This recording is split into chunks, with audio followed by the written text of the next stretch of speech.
So, when the war breaks out in August of 1914, as I said, the Schlieffen Plan goes into effect. And the first major battle is the Battle of the Marne. And the Marne is a river along the Belgian and French frontier. So this is a river in which the Germans were to sweep around to get to Paris. And so this war, which starts kind of in the enactment of the Schlieffen Plan, ends up being a great failure for the Germans. And there's a number of reasons for this.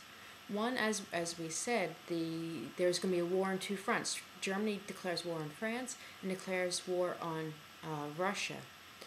While it was attacking France, had to go through Belgium, and there's some Belgian resistance, which slows things down a bit, slower than they had anticipated. At the same time, they're not throwing all the weight of their forces as they had expected, because on the Eastern Front, the Russians had amassed a mass army of 12 million men. Although this army is not very well prepared in any circumstances, and most of their soldiers don't have weapons, and they just send them off to the front, this, what they call the Russian steamroller, really surprised the Germans. So suddenly the Russians made very, very quick maneuvers in the east and captured vast territory very quickly in the early parts of that August of 1914. So Germany's a bit surprised, really. They think they're going to make this quick attack on France. That's not occurring, and at the same time, they have to send more forces towards the Eastern Front. Because the Russian army was not very well prepared and was not ready for a mechanized warfare, those turn events on the east change very quickly as well.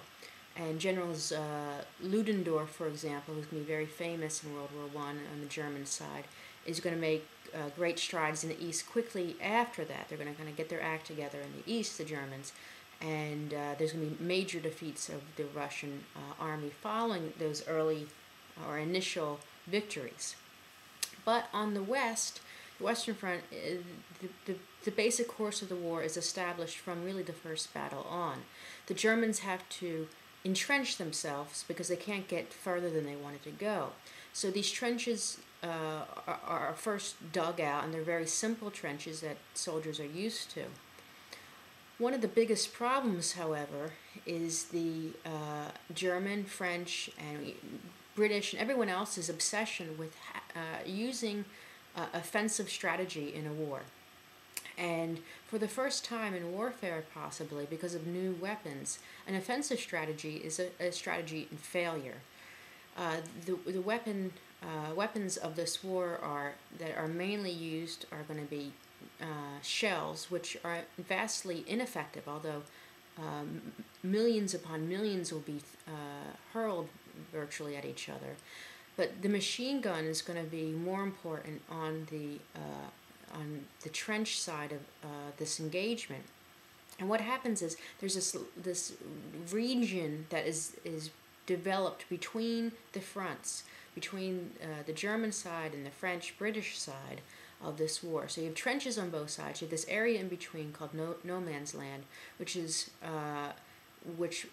minefields are laid, in which barbed wire, which is a new weapon of war, is laid, and machine guns are posted on the area in front of the trench. So if you're on a defensive strategy, you sit and wait. Soldiers come over the top from the other side, and so they call it going over the top. They march towards the enemy, and then want to try and clear the trenches. But meanwhile, if you're behind a machine gun, you know your range of your weapon, and as soldiers come into range, you basically shoot them down. And this is the war, basically, on the Western Front. Soldiers go over the top, they go to the other side, and they are shot down. And this happens again and again and again, and the generals are obsessed with this Napoleonic strategy of offensive, that you just send more men. So if 10,000 men were sent last time, we'll send 20,000 men this time.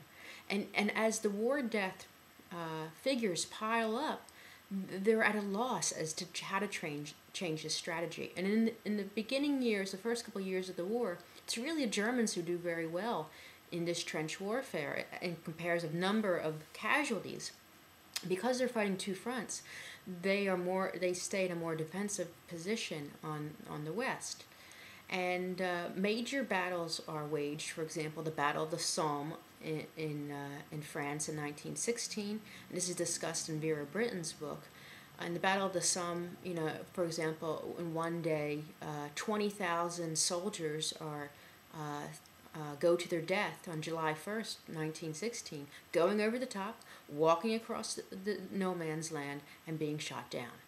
And it's very difficult for these soldiers to cross this no man's land. Like I said, there's barbed wire and there's mines. The field in between is basically destroyed over and over again by shelling. And the other side always knows when you're coming, because the other strategy, the ridiculous strategy that the generals constantly use, is that they'll shell for like maybe 24 hours, 48 hours before they send their own men over. So the other side knows when you're coming. So then you kind of get out of your trenches and you get ready for them to come. And other weapons are developed to try to break this stalemate. One of the weapons they try to use is gas, and they're not really sure how to use gas. But one of the first strategies is they put them in these big balloons and try to shove them across no man's land and hope the wind carries it to the other side and pops on the other side. What ended up happening oftentimes is when they did this, the balloon burst and their own men were gassed.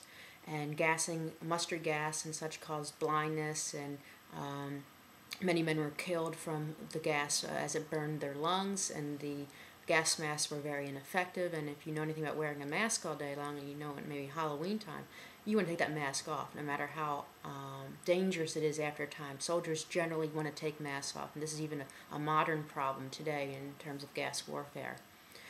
And other weapons are developed. For example, the flamethrower is developed during World War I to try and break this strategy of the trenches. The tank is developed, and the tank is called a tank because it was a secret weapon that was used near the end of the war. And they hid them in water tanks. In the beginning, tanks were just like this piece of mechanized armor that soldiers would kind of walk behind. Later, it's mechanized, but ends up being too slow. It's going like 1.5 miles per hour. So the other side could possibly run up to your tank and just open up the hole and shoot you down.